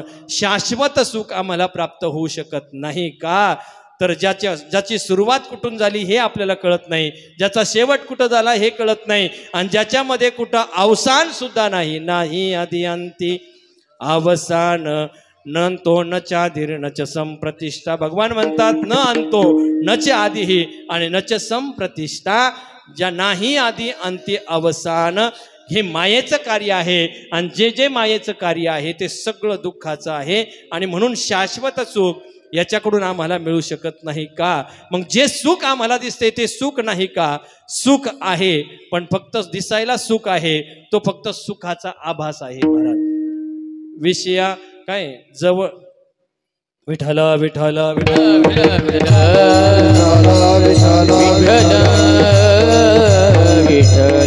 सुख पाहता जवा पाडे दुःख पर्वताये वाडे. फक्त दिसायला सुख दिसतंय पण सुख नाही, सुखाचा आभास आहे. तुम्हाला मृगजळ माहिती का? मृगजळ माहिती का? आपल्याला डोळ्याने दिसतं मृगजळ. ते मृगजळ खरं आहे की खोटं आहे? खोटं म्हणावं तर दिसतं की नाही? खोटं म्हणावं तर दिसतंय आणि दिसतंय पण असायला आहे का? त्याला खरंही म्हणता येत नाही, त्याला खोटंही म्हणता येत नाही. त्याला म्हणतात भासमान. मग आता एकच वाक्य सांगतो, जे सगळीकडे तुम्हाला जे जे भासमान दिसतंय ते सगळं दुःखाचं आहे महाराज. तुम्हाला जिथं जिथं वाटतोय ना, भास वाटतोय ना, हे सगळं सुखाचं आहे. धरून चालायचं हे सगळं दुःखाचं आहे महाराज. का? हे रती माई के दुःखाची जनिती, नाही आधी अंती अवसान. तुकोबराय म्हणतात देवाला आपलंसं केलं की तुम्हाला सुखाची प्राप्ती होईल. आणि सुखाची प्राप्ती का होईल तर शाश्वत असणारं सुख फक्त देवाकडे आहे. देवा वाचून कुठेही शाश्वत सुख पाहायला मिळत नाही. तुकोबराय देवाला आपलंसं केल्यानंतर सुखाची प्राप्ती होईल एक परिणाम कळाला, पण देवाला आपलंसं केल्यानंतर आणखी काय फलश्रुती प्राप्त होईल तर महाराज म्हणतात अविनाश करी आपोलिया आईसे लावी मना पिसे गोविंदाचे. तुकोबराय म्हणतात अविनाशी करी आपोलिया ऐसे. तुम्हाला अविनाशी बनायचं असेल तर मग मात्र तुम्ही देवाला आपलंसं करून घ्या. का तर एक गोष्ट आहे, सुखाची प्राप्ती व्हावी असं वाटत असेल तर देवाला आपलंसं करा. आणि तुम्हाला अविनाशी बनायचं असेल तरी तुम्ही देवाला आपलंसं केलं पाहिजे. पण त्यासाठी काय करावं लागेल, फक्त भजन करावे लागेल. लावी मना पिसे गोविंदाच्या. पिस म्हणजे वेड लागलं पाहिजे महाराज. भजनाचं वेड, भजनाचं वेड आपल्याला परमात्म्याचं लागलं रे लागलं की आपण परमात्माकार बनतो महाराज. परमात्मा आपल्या जवळ येतो. परमात्मा अगून परमात्म्याचं स्वरूप आपल्याला प्राप्त होतं. पण तसं भजन आपल्याकडून झालं पाहिजे महाराज. तसं भजन मग अविनाशी बनायचं असेल. अविनाशी म्हणजे काय, ज्याचा कधीही नाश होत नाही तसे तुम्ही बनाल. मग मला एक सांगा, प्रत्येक माणसाला एकच इच्छा असते महाराज, मला कधी मरण येऊच नाही. असं प्रत्येकाला वाटतं की नाही? वाटतं की नाही की मरावं असं वाटतं का? कुणाला कुणालाच कुणीच अपेक्षा करत नाही महाराज मला मरण आलं का.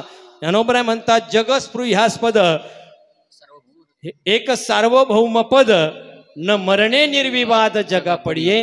ज्ञानोबराय असं म्हणतात प्रत्येकाला अपेक्षा अशी आहे की मला मग कधी मरण येऊच नाही, पण ते मरण आल्याशिवाय राहत नाही. माणसं फक्त बोलताना म्हणतात तो महाराज भरपूर दिवस जगून झालं, आता काय राहिलं आमचं, देवाने आता आम्हाला उचलून घेऊन जावं असं फक्त म्हणतात.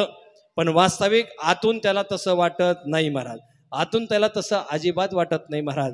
एक सांगू का तुम्हाला, त्या दिवशी गुरुवारी महाराजांनी एक कथा सांगितली. माणसं फक्त म्हणतात पहा तुम्ही वयाचे 60-70 वर्ष व्हावेत, देह जर्जर व्हावा, आता कोणत्याही क्षणामध्ये मृत्यू येऊ शकतो, अशा अवस्थेमध्ये त्याचं जीवन जाऊन पडलंय.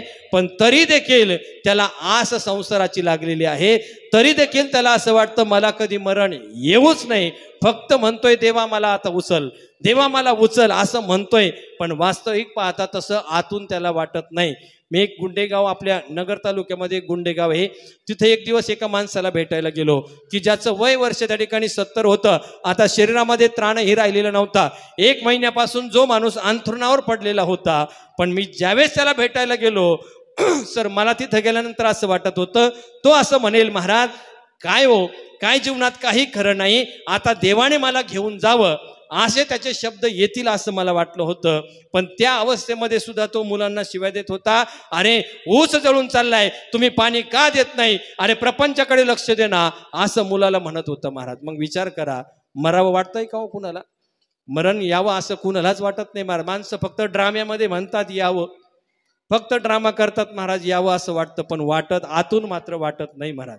एक म्हातारी होती महाराज, ती दररोजचा नित्यक्रम होता महाराज. जंगलामध्ये जायचं, जंगलामध्ये लाकडं तोडायचे आणि लाकडाची एक मुळी घेऊन यायची, घराकडे घेऊन आल्यानंतर तिचा उदरनिर्वाह त्याच्यावरती चालायचा. असं दररोजचा नित्यक्रम होता. एक दिवस आता म्हातारीचं वय जर्जर झालेलं होतं, जास्त 70 वर्षाचं वय झालेलं होतं, देह जर्जर झालेला होता. म्हातारी निघाली, जंगलामध्ये गेले. म्हातारीने सगळी लाकडं कापली, एक त्याची मोठी अशी मुळी बांधली, पण म्हातारीला ती मुळी काही उचलत नाही. म्हातारीला मुळी काही उचलत नाही. म्हातारीने कशी तरी ताकद लावली, कसं तरी त्या ठिकाणी उठवण्याचा प्रयत्न केला. म्हातारीने ती मुळी अशी कशी तरी डोक्यावर घेतली, पण म्हातारीला ती मुळी सहन झाली नाही. म्हातारीच्या हातातून पटकन ती खाली मुळी पडली महाराज. आणि जशी पडली म्हातारीला परत दुःख झालं, देवा आता कुणाला तरी पाठव, काहीतरी कर, काहीतरी कर, मला मुळी उचलली पाहिजे. पण मुळी उचलायला कोणीच नाही. काय करावं, काय करावं? म्हातारी त्या ठिकाणी इतकी त्या ठिकाणी दुःखी झाली, काय करावं? म्हातारीला वाटलं आपल्या जीवनात काहीच तथ्य राहिलं नाही. आता म्हातारीने ती उचलण्याचा प्रयत्न केला, पुन्हा एकदा खाली पडली. तसं म्हातारीच्या त्या ठिकाणी मुखामधून शब्द पाडले, धाव रे यमा धाव. आता धाव रे यमा धाव नंतर यम वरून नुसतं वाटच पाहत होता. हा कोण कधी, कारण यमाची कधीच कोणी वाट पाहत नाही ना. यमाचं कधी कोणी नाव घेतंय का? म्हणजे गावातल्या नाही बरं का मी तिकडचं हा तो वरचा यम म्हणतो मी. यमाचं कोणीच कधी नाव घेत नाही. यमाला वाटलं एवढी वाट पाहणारी पहिली म्हातारी मिळाली. यमाने लगेच वरून उडी टाकली महाराज. म्हणले म्हातारे बस तुला उचलण्यासाठीच आलो. ते म्हणे तुला कोणी बोलवलं, तुझं नाव काय? तो म्हणला यम. तू नाही म्हणली का आता धाव रे यमा धाव? म्हणले हा तुला जरी बोलवलं असेल आणि मी जरी म्हणले असतील धाव रे यमा धाव, पण नेण्याकरता नाही मुळी उचलण्याकरता तुला बोलवलं होतं. ऐकताय ना? अरे जर्जर झाला देह कधी जाईल याचा भरोसा नाही, पण अपेक्षा मात्र अशी आहे कधीच मरण येऊ नये. मग तुकोबराय म्हणतात तुम्हाला अविनाशी बनायचं असेल तर तुम्ही देवाला आपलंसं करा. अविनाश करिया पोलिया ऐसे लाभी मना पिसे गोविंदाचे. पिस म्हणजे भगवंताचं वेड लागावं महाराज. वेड लागलंय आतापर्यंत भक्ताची यादीमध्ये जाऊन पहा. आतापर्यंत भक्ताची यादी पहा. आमच्या मीराबाईला भगवंताच्या भजनाचं वेड लागलं होतं महाराज.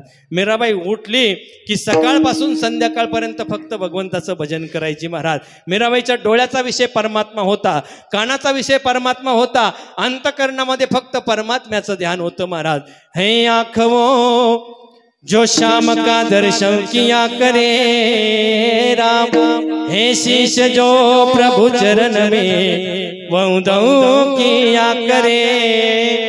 बेकार वो मुख है जो रहे व्यर्थ बातों में, बेकार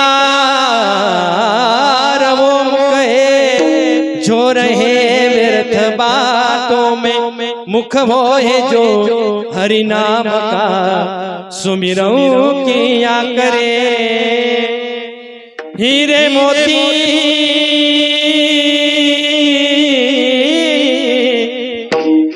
हीरे मोती से नहीं शोभाए हाथ को, हे हाथ जो प्रभु चरण में वंदन किया करे.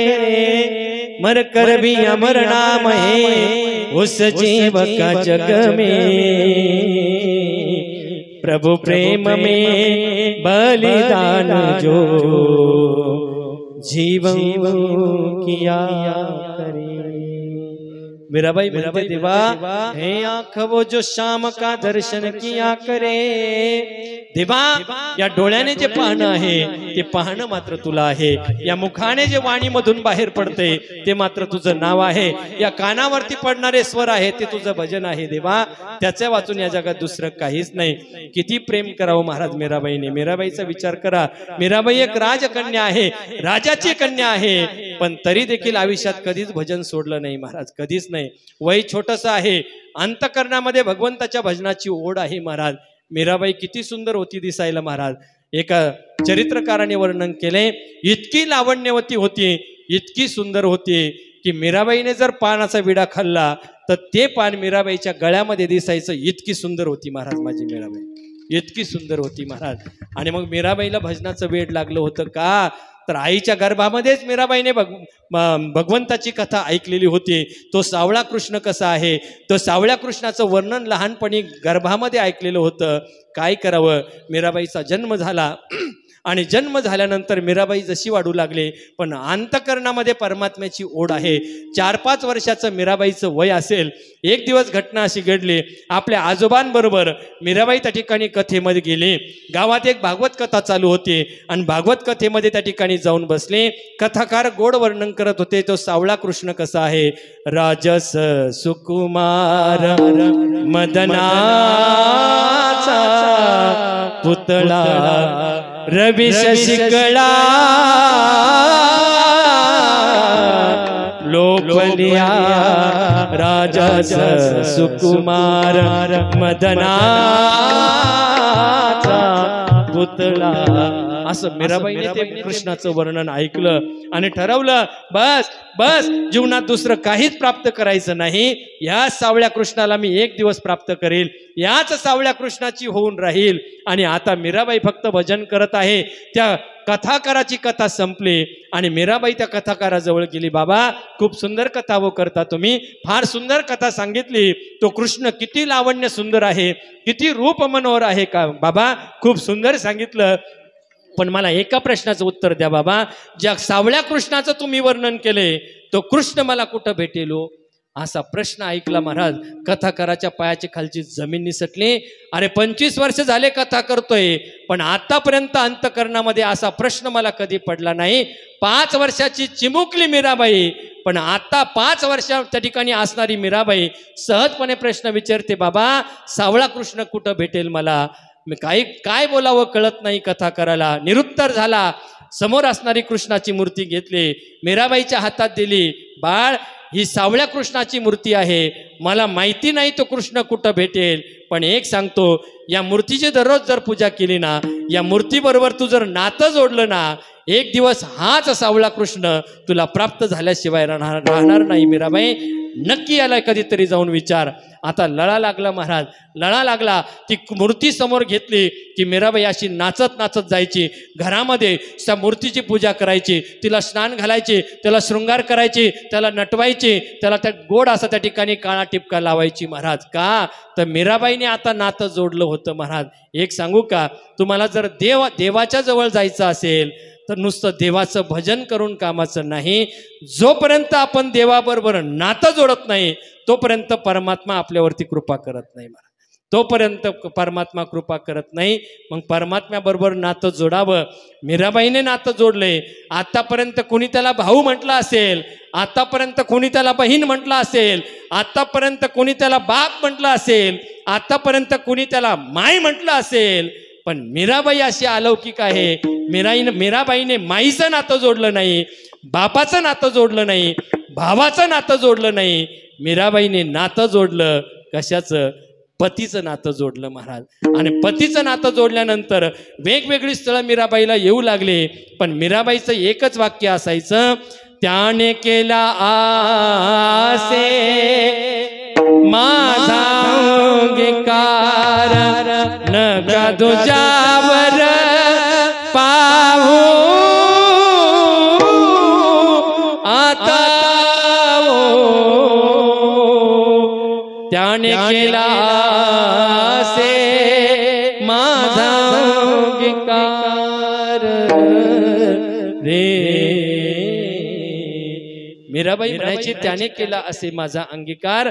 आता माझं लग्न झालंय, मी त्याला पती मानलंय, मला दुसरा वर आता पाहू नका.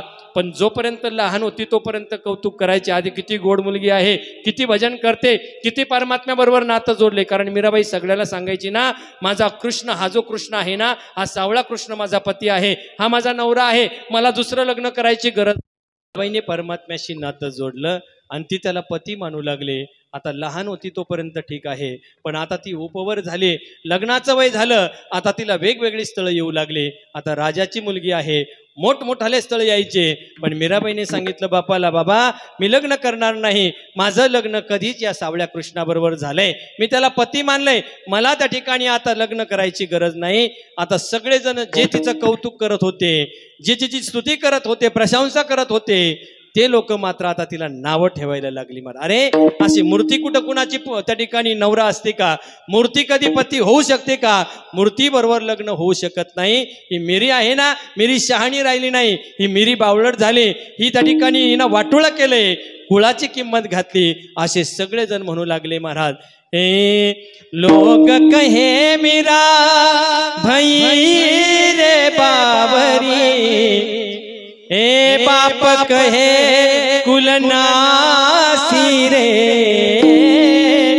बाप कहे कुलनासी रे, पग घुंगरो बांध मीरा नाची रे, पग घुंगरो बांध मीरा नाची रे. मीराबाईला सगळेजण वाईट म्हणायला लागले महाराज. अरे ही वेडी झाली, ही काही शहाणी राहिली का? देव कधी कुणाचा पती होतोय का? मूर्ती कधी त्या ठिकाणी पती होऊ शकत नाही. सगळेजण वाईट म्हणू लागले. जगाचा सोडा महाराज, जगाचा सोडा, पण जन्मदाता बाप सुद्धा तिला कुलनासी म्हणत होता. आता मात्र मीराबाईला दुःख व्हायला पाहिजे, पण तरी देखील मीराबाई भक्ती सोडत नाही. तरी देखील परमात्म्याबरोबर जे नातं जोडलंय त्याच्याशीच त्या ठिकाणी घट्ट आहे. बापाने कुलनासी म्हटलं तरी देखील मीराबाईने त्याची पूजा कधीही सोडलेली नाही. मीराबाईची पूजा चालू आहे. काय करावं महाराज? आता मीराबाईला सांगून झालं, मिरे असं होत नाही, माझ्या कुळाची किंमत घालू नको. पण मीराबाई ऐकायला तयार नाही. काय करावं? समजून सांगितलं, समजून सांगितल्यानंतर सुद्धा मीराबाई ऐकत नाही. मग काय करावं महाराज? आता मात्र मीराबाईला संपवण्याचा प्रयत्न झाला. ए विष का प्याला राणा जी ने भेजा, विष का प्याला राणा जी ने भेजा, ओ पीबत मीरा हासी रे, पीबत मीरा हासी रे, पग घुंघरो बांध मीरा नाची रे, पग घुंघरो बांध मीरा नाची रे. मीराबाई भजन सोडत नाही. विषाचा प्याला दिला, पण जिचा पाठीराखा परमात्मा आहे, विषाने ती मरू शकते का? मरू शकत नाही. मग मीराबाई भजन सोडत नाही. मारण्याचा प्रयत्न झाला, समजून सांगण्याचा प्रयत्न झाला, पण मीराबाई ऐकत नाही. मग काय करावं? बापाने तिला घराच्या बाहेर काढून दिलं महाराज. मग गावाच्या बाहेर एक राजवाडा बांधण्यात आला आणि त्या राजमहालामध्ये मीराबाई राहू लागली महाराज. आता त्या ठिकाणी जोपर्यंत घरात होती तोपर्यंत घराची मर्यादा होती, जोपर्यंत कुटुंबात होती तोपर्यंत बापाच्या परिस्थितीची, बापाच्या आबरूची किंमत होती. पण आता मीराबाई मात्र त्या ठिकाणी निश्चिंत झाली. अमर्याद असं भजन त्या ठिकाणी चालू झालं. मग आता काय करावं? मीराबाईने मस्त विणा लावला, पायामध्ये पैंजण घातली आणि मीराबाईचं भजन सुरू झालं महाराज. कसं? पग पग घुंघरो बांध मीराना, मैं तो अपने नारायण के हो गैया पैदासी रे, पग घुंघरो बांध मीरा नाची रे. मीराबाई भजन करायला लागले. पण कितीही साधू झाले आणि कितीही काही झालं, जोपर्यंत शरीर आहे तोपर्यंत पोटामध्ये भूक लागणार आहे, जोपर्यंत शरीर आहे तोपर्यंत शरीराचे धर्म आहेत. पण मी सांगतो, ज्याचा पाठीराखा परमात्मा आहे त्याला काळजी करायचं काम नाही. गावामध्ये एक म्हातारी आहे, ती म्हातारी दररोज मीराबाईकडे जायची, एक डबा सोबत घ्यायची, मीराबाईला त्या ठिकाणी डबा ठेवून द्यायची. मीराबाईचं भजन झालं की मीराबाई तो डबा खायची. दररोजचा नित्यक्रम चालू होता. एक दिवस म्हातारी बाहेर गेली आणि आपल्या मुलाला सांगितलं, बाळा बाहेर एक जोगन राहते, एक भक्त राहते, तिच्याकडे जायचं आणि डबा देऊन यायचा, दुसरं काहीच करू नको. त्याने डबा घेतला. मीराबाईचं भजन चालू होतं. डबा घेऊन तो राजमहालामध्ये आला तसं पाहतो आणि मीराबाईचं ते रूप पाहिलं महाराज. आणि रूप पाहिल्यानंतर त्याची भावना बदलली. तो म्हणला, लग्न करील तर याच भक्ताबरोबर लग्न करील महाराज. काय करावं महाराज? आणि फक्त मीराबाईकडे पाहत आहे महाराज. आणि मीराबाईचं भजन सारखं चालू होतं महाराज. श्री कृष्ण गोविंद हरे मुरारे, हे नाथ नारायण वासुदेव, असं भजन चालू होतं. हा 2 दिवस डबा घेऊन गेला आणि ठरवलं, त्याने मनोमन ठरवलं, लग्न करीन तर या मिरेशीच करेल. घरी आल्यानंतर सारखा दुःखी आहे. म्हातारीने विचारलं, बाळा 2 दिवस झाले पाहते, कशाचा तरी विचार करतोय, कशाचा विचार करतोय? त्यावेळेस त्याने सांगितलं, आई अगं ती गावाच्या बाहेर जोगन राहते ना, भक्त राहते ना, ती इतकी सुंदर आहे दिसायला. एक सांगू काही, लग्न करेल तर तिच्याशीच करेल. मला आता दुसरं त्या ठिकाणी कुठलंही स्थळ पाहू नको, मी त्या जोगनबरोबर लग्न करणार आहे. आई म्हटली, अरे बावळट झालाय काय? तिने जग टाकलंय, बाप सोडलाय, आई सोडली, सगळं जग त्यागलंय. आणि जिच्या अंतकरणामध्ये परमात्म्याची ओढ आहे ती तुझ्याबरोबर लग्न करू शकत नाही. ऐकायला तयार नाही महाराज. ठरवलं होतं त्याने, लग्न करेल तर तिच्याशी करेल. काय करावं? म्हातारी दुसऱ्या दिवशी डबा घेऊन गेले.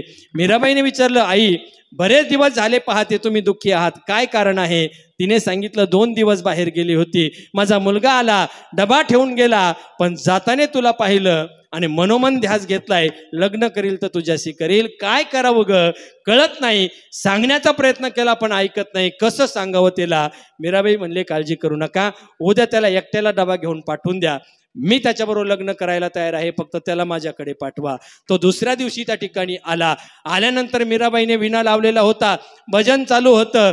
श्री कृष्ण गोविंद हरे मुरारे हे नाथ नारायण वासुदेव हे नाथ नारायण वासुदेव हे नाथ नारायण वासुदेव वासुदेव वासुदेव वासुदेव. असं मीराबाईचं भजन झालं. आणि याला समोर पाहिलं. मीराबाई म्हणली, लग्न करणार आहे ना माझ्याशी, माझ्याशी लग्न करायचं का? तो म्हणला, बस तुझ्याशीच लग्न करणार. मी लग्न करायला तयार आहे, पण एक काम करावं लागेल. माझी एक अट आहे. काय अट आहे सांग ना? तुझ्याशी लग्न करण्यासाठी जग पालतं उलतं करेल. काय अट आहे? मीराबाईने सांगितलं, भजन करे. माझी एक अट अशी आहे, 3 महिने भगवंताचं भजन करायचं. गावाच्या बाहेर ते कृष्णाचं पडकं मंदिर आहे ना, ते स्वच्छ करायचं, त्याला त्या ठिकाणी नटवायचं, त्या कृष्णाला स्नान घालायचं, त्याची पूजा करायची, त्याचा शृंगार करायचा आणि 3 महिने रात्रंदिवस त्याचं भजन करायचं. 3 महिन्यानंतर ही मीराबाई स्वतः तुला माळ घालण्यासाठी येईल असं ठरलं महाराज. आता याने ध्यास घेतलाच होता मीराबाईला. अरे हिला प्राप्त करायचं तर भजन करणं काय अवघड आहे महाराज. सकाळी उठला, पहाटे उठला, लवकर मंदिरामध्ये गेला, सगळं मंदिर त्या ठिकाणी स्वच्छ केलं, भगवंताला सुंदर असं स्नान घातलं, भगवंताला सुंदर असे कपडे घातले, शृंगार असा त्या भगवंताचा शृंगार केला, भगवंताला नटवलं, त्याला गंध लावला आणि परमात्म्याकडे पाहावं आणि विणा लावून परमात्म्याचं भजन सुरू केलं. जय जय राधा रमण हरि बोल, जय जय राधा रमण हरि बोल, जय जय राधा जाधा राधा, जय जय राधा, जय जय जय जय राधा राधा राधा राधा राधा. असं भगवंताचं भजन चालू केलं. 3 महिने कधी गेले कळालं नाही. 3 महिन्यांनी म्हातारीला सोबत घेतलं. मीराबाईने एक माळा हातामध्ये घेतली. म्हातारीला सोबत घेऊन मीराबाई त्या मंदिरामध्ये आली जिथं हा भजन करत होता ना, तिथं आली. याचं भजन चालू होतं. ना जगाची काळजी आहे, ना जगाचा विचार आहे. परमात्म्याशी तल्लीन झालेला होता, एकरूप झालेला होता. मीराबाईने असा पाठीमागून खांद्यावरती हात ठेवला, भजन थांबलं. त्याने असं मीराबाईकडे पाहिलं आणि मीराबाईकडे पाहिल्यानंतर म्हटला, कोण आहेस का तू? अरे तू नाही का 3 महिन्यापूर्वी माझ्याकडे आला होता, माझ्या बरोबर लग्न करायचं होतं ना तुला? त्यावेळेस त्याने दिलेलं उत्तर ऐका. तो म्हणला, 3 महिन्यापूर्वी आलो असेल, पण आज माझं लग्न या सावळ्या कृष्णाशी झाले, मी तुझ्या बरोबर लग्न करू शकत नाही. ऐकताय ना? ऐकताय ना? कशाचा परिणाम? लावी म्हणा पिसे गोविंदाचे. असं भगवंताचं जर एक रूपाने त्या ठिकाणी भजन केलं तर परमात्मा आम्हाला त्याच्यासारखा बनवतो. अविनाश करी आपोलिया ऐसे. मग तो परमात्मा आम्हाला अविनाशी बनवतो. म्हणजे आमचे मरण चुकवतो का? मरण चुकवत नाही, मरण संपवतो. मरण संपवणं म्हणजे काय? तर मरण कधी येतं? जन्माला आल्यानंतर मरण येतं.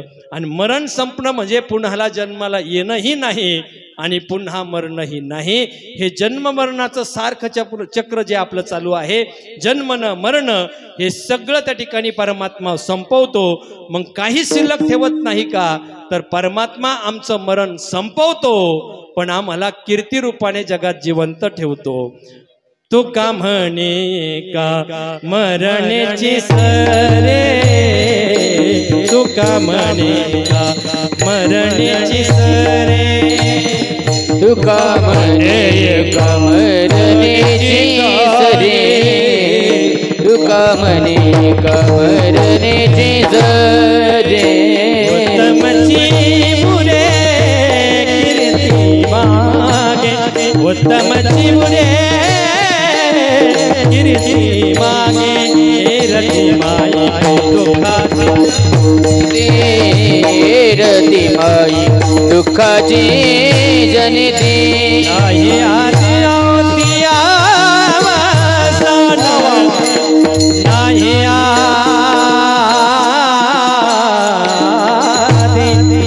ना रे ना रे ना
ग सा नि सा ग म प म ग म ग सा ना जी ना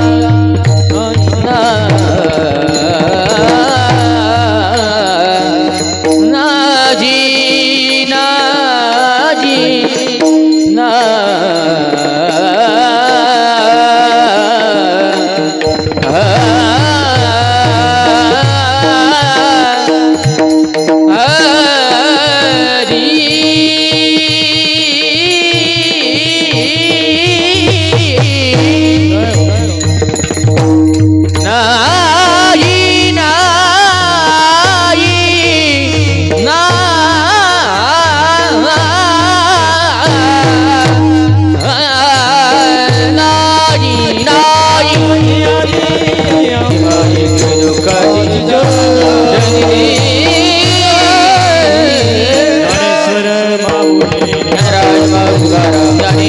ती अवसान तुकोबराय म्हणतात तो परमात्मा आमचं मरण संपवतो म्हणजेच काय करतो आम्हाला पुन्हा जन्माला येणंही नाही आणि पुन्हा मरणही नाही पण तो आम्हाला कीर्ती रूपाने जिवंत ठेवतो उत्तमाची बुरे कीर्ती मागे जसं ज्ञानोबरायांना जाऊन आज 750 वर्ष झालेत पण आजही ज्ञानोबराय आमच्या हृदयामध्ये आहे तुकोबरायांना जाऊन आज 400 वर्ष झालेत पण तुकोबराय आजही आमच्या हृदयामध्ये आहे छत्रपतींना जाऊन आज एवढे वर्ष झाले पण छत्रपती आजही आमच्या हृदयामध्ये आहे याचाच अर्थ मरावे परी कीर्ती रूपी उरावे उत्तमची उरे कीर्ती मागे परमात्मा कीर्ती रूपाने आम्हाला पाठीमागं ठेवतो मग त्यासाठी काय करावं जर तुम्हाला त्या ठिकाणी अविनाशी बनायचं असेल तुम्हाला सुखाची प्राप्ती करायची असेल आणि मरण संपवायचं असेल तर आपुला तो एक देव करुणी घ्यावा तेने बिन जीवा सुख नो हे तुकोबराय सांगतात परमात्मा आपला सकरा तो तुम्हाला सगळ्या गोष्टी प्राप्त करून देतो असा अभंगाचा त्या ठिकाणी धावत्या वेळेमध्ये अर्थ आपण बघितलेला आहे तुम्ही कार्यक्रमाच्या निमित्ताने आपण सर्वजण ज्या बाबांना श्रद्धांजली समर्पित करण्यासाठी एकत्रित जमलेलो आहोत असे असणारे वैकुंठवासी एक वारकरी रत्न धर्माजी जनार्दन साळुंके यांना आज जाऊन आपल्यातून 1 वर्ष झालेलं आहे त्यांच्या श्राद्धाच्या निमित्ताने आपण सर्वजण त्यांना श्रद्धांजली समर्पित करण्यासाठी एकत्रित आलेलो आहोत मला आल्यानंतर सगळ्यांनी सांगितलं बाबा हे वारकरी होते अत्यंत भजनप्रिय होते आयुष्यभर त्यांनी भजन केलं आणि मी अभंग ज्यावेळेस सेवेकरता घेतला त्यावेळेस भाऊंनी मला आश्चर्याची गोष्ट सांगितली की मरणाच्या अगोदर त्यांनी हाच अभंग शेवट होत असताना गायला होता मग या अभंगाने त्यांचा शेवट झाला होता तर कदाचित भगवंताची इच्छा असेल याच अभंगाने त्यांचं वर्ष श्राद्धाचा कार्यक्रम व्हावा अशी भगवंताची इच्छा असेल कारण एक गोष्ट आहे बरं का परमात्म्याचं जर तुम्ही मनापासून भजन केलं खरं सांगू का परमात्म्यावर जर तुम्ही निश्चित मनापासून जर प्रेम करत असाल तर परमात्म्याला आपली काळजी करायची आपल्याला त्याची काळजी करायची गरज नाही आपली काळजी करणारा तो परमात्मा असतो महाराज असं आहे म्हणून आयुष्यभर केलेलं भजन असेल बाबांनी केलेलं नामचिंतन असेल त्या माध्यमातूनच या कार्यक्रमाला खऱ्या अर्थाने भव्यता प्राप्त झालेली आहे कारण एक आहे आयुष्यभर भगवंताचं भजन करावं तेव्हाच कुठंतरी मुखामध्ये राम येतं महाराज अचानक आपण मुखामध्ये राम घ्यायचं ठरवलं तर येत नाही महाराज ते येत नाही आयुष्यभर करावं लागतं जीवनभर व्हावं लागतं महाराज तेव्हा परमात्म्याचं नाम मुखामध्ये येतंय आणि तो माणूस खऱ्या अर्थाने भाग्यवान सांगितलं महाराज जगत में कौन बड़ा है प्राणी औत समय जिस की अधरों पर हो राम नाम